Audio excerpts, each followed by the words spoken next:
নারকেল নাড়ু বা নারকেলের লাড্ডু যে কোনো পুজোতেই আমরা বাড়িতে বানিয়ে থাকি।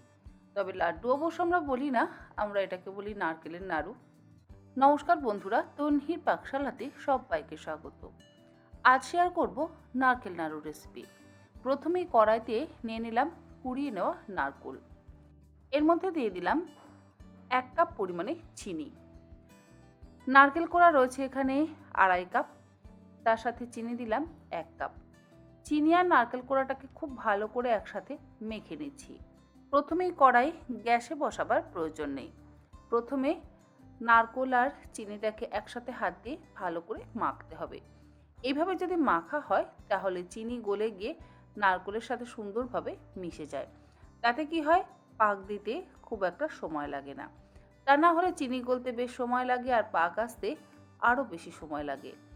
প্রথমেই চিনি আর নারকেল কোড়াটাকে একসাথে ভালো করে মেখে নিলাম। এরপরে এর মধ্যে দিয়ে দিলাম আখের গুড়। যদি আপনারা আখের গুড় দিতে চান তাহলে আখের গুড় দেবেন, আর যদি দিতে না চান তাহলে নাও দিতে পারেন। 1/2 কাপ পরিমাণে দিয়ে দিলাম আখের গুড়। চিনির পরিমাণটা একটু বেশি, আখের গুড়ের পরিমাণটা একটু কম ব্যবহার করলাম। এবার আখের গুড়টাকে দিয়েও আবারও একসাথে নারকেল কোড়াটাকে মেখে নিচ্ছি। যে কোনো নাড়ু বা নারকেলের প্রিপারেশান যদি বানাতে চান তাহলে চিনি বা গুড় যেটাই ব্যবহার করেন না কেন তার মাপটা যেন সঠিক হয়। চিনি বা গুড়ের মাপ যদি ঠিক না হয় তাহলে আবার নাড়ুর পাক আসে না।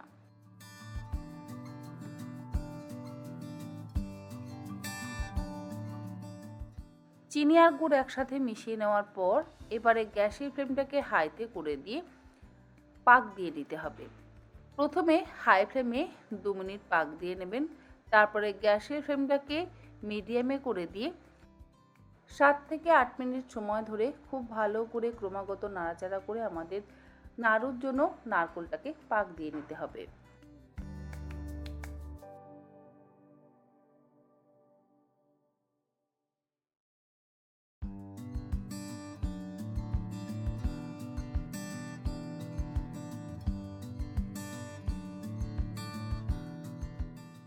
মিনিট 7 সময় ধরে নারকেলটাকে খুব ভালো করে পাক দিয়ে নিচ্ছি।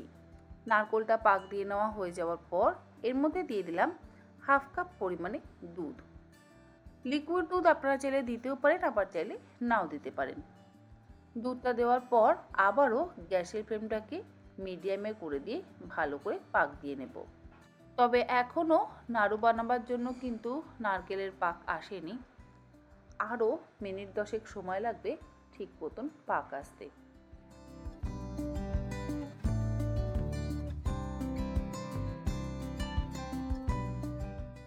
মিনিট 15 পাক দিয়ে নেওয়ার পর এর মধ্যে আরও 1/4 কাপ পরিমাণে আখের গুড় আমি ব্যবহার করছি, কারণ এখনও ঠিক মতন যেহেতু পাক আসছে না, নারকেলটা ছাড়া ছাড়া হয়ে রয়েছে, তাই আমার মনে হলো মিষ্টিটা কম আছে। আর মিষ্টির পরিমাণ কম হলে নাড়ুর পাক কখনোই আসে না, এটা আমি আপনাদের আগেও বলেছি। সেই জন্য আবারও একটু আখের গুড় দিয়ে দিলাম। এইভাবে যদি আপনাদের আন্দাজে চিনি বা গুড়ের মাপ নিয়ে নারকেল নাড়ুর পাক আনতে হয় তাহলে আপনারা যখন নাড়ুর পাক দেবেন সেই সময় একটু দেখে নেবেন হাতে করে যে নারকেলটা এক জায়গায় গোল বলের মতন হচ্ছে কি না। যদি দেখেন গোল বলের মতন হচ্ছে না তাহলে অল্প একটু চিনি বা আখের গুড় যোগ করবেন। আখের গুড়টা দেওয়ার পর কিন্তু পাক একদম সুন্দরভাবে এসে গেছে, তাই জন্য আমি একদম শেষে 1/3 কাপ পরিমাণে গুঁড়ো দুধ অ্যাড করলাম। গুঁড়ো দুধ দিয়ে এবার ভালো করে মিশিয়ে নিচ্ছি। গ্যাসের ফ্লেম মিডিয়ামে রেখেছি। গুঁড়ো দুধটা দিয়ে মিশিয়ে নেওয়ার পর এবার একটা ছোট সাইজের গ্লাসের নিচের দিকটা দিয়ে খুব ভালো করে ম্যাশ করে দেব। এইভাবে যদি ম্যাশ করে দেওয়া হয় তাহলে নাড়ুর গাটা একদম মসৃণ হয়। অনেকের কাছে হয়তো ভেজিটেবল ম্যাশার নেই, এইভাবে আপনারা বাটি বা গ্লাস দিয়ে ভালো করে একটু ম্যাশ করে দেবেন, দেখবেন নাড়ুটা একদম গোল গোল হবে। গ্লাস দিয়ে ম্যাশ করে দেওয়ার পর এর মধ্যে দিয়ে দিলাম ছোট এলাচের গুঁড়ো, 1/4 চা চামচ পরিমাণে দিয়ে দিলাম ছোট এলাচের গুঁড়ো। এরপর একসাথে ভালো করে মিশিয়ে মেখে দিচ্ছি। মেখে নেওয়া হয়ে যাওয়ার পর গ্যাসের ফ্লেমটাকে আমি বন্ধ করে দিলাম। দেখুন নাড়ুর পাকটা কত সুন্দর হয়েছে, কড়াই থেকে ছেড়ে ছেড়েও আসছে আর সুন্দর একটা মণ্ডর মতন তৈরি হয়েছে। গ্যাসের ফ্লেম তো অনেক আগেই বন্ধ করে দিয়েছি, তবে কড়াইটা যেহেতু গরম আছে তাই জন্য কড়াইয়ের মধ্যে আরও বেশ কিছুক্ষণ একটু নাড়াচাড়া করে নিচ্ছি, যাতে নাড়ুগুলোর গাটা একদম মসৃণ থাকে। এইভাবে প্রথমে বাটি বা গ্লাস দিয়ে মসৃণ করে নেওয়ার পর স্প্যাটুলা দিয়ে খুব ভালো করে মিশিয়ে দিলাম। তারপরে একটা থালার উপরে ঢেলে নিলাম। আপনারা চাইলে থালাতে অল্প একটু ঘি মাখিয়েও তারপরে এই মণ্ডটাকে ঢালতে পারেন। কিছুক্ষণ ঠান্ডা করে নেওয়ার পর এবারে গোল গোল নাড়ু শেপ দিয়ে নিচ্ছি।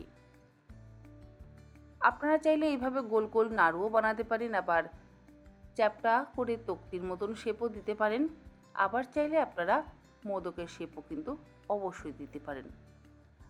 মোদকের শেপ কীভাবে দেবেন একটা দেখিয়ে দিচ্ছি।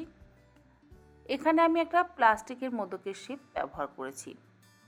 প্লাস্টিকের মোদকের শেপ কিন্তু আজকাল যে কোনো দোকানে পাওয়া যাচ্ছে। আর যদি আপনারা হাতেই মোদক বানাতে চান তাহলে কোনো সমস্যা নেই, গোল গোল বলের মতন করে নিয়ে হাত দিয়েই মোদকের শেপ দিয়ে নেবেন। মোদকের শেপ দিয়ে নেওয়া হয়ে যাওয়ার পর মাঝখানটাতে একটা গর্ত করে হয় কাজু বাদাম, নয় আমন্ড বাদাম, না হলে পেস্তা বাদামও কিন্তু একটা দিয়ে দিতে পারেন। এরপরে মোদকের শেপ দিয়ে নেওয়ার পর চামচের পেছন দিকটা দিয়ে বা টুথপিক বা ছুরি দিয়ে আপনারা লম্বা লম্বা করে দাগ দিয়ে নিতে পারেন, তাহলে দেখবেন সুন্দর মোদকের মতন দেখতে লাগবে। আমি অবশ্য এখানে প্লাস্টিকের মোদক মোল্ড ব্যবহার করেছি। আপনারা যেরকম ইচ্ছে সেরকমভাবেই কিন্তু মোদকগুলো বানিয়ে নিতে পারেন। এমন নয় যে নাড়ুই বানাতে হবে, নাড়ু বানাতে গেলে আর মোল্ডের প্রয়োজন পড়বে না। আর যদি আপনারা মোল্ড দিয়ে বানাতে চান তাহলে অবশ্যই যে কোনো বাসনের দোকান থেকে মোল্ড কিনে এনে আপনারা গণেশকে বাড়িতে এইভাবে নারকেল দিয়ে মোদক বানিয়ে ভোগ হিসেবে নিবেদন করতেই পারেন। আশা করি আমার আজকের এই নারকেল নাড়ু তৈরি করবার পদ্ধতি আপনাদের ভালো লাগলো। ভালো লাগলে আপনারা এরকমভাবে অবশ্যই একবার বাড়িতে বানাবেন, আমার মনে হয় আপনাদেরও ভালো লাগবে। আজ তাহলে এই পর্যন্ত, আবার হাজির হয়ে যাব অন্যদিন অন্য কোনো রেসিপি নিয়ে। ভালো থাকবেন, সুস্থ থাকবেন, ধন্যবাদ।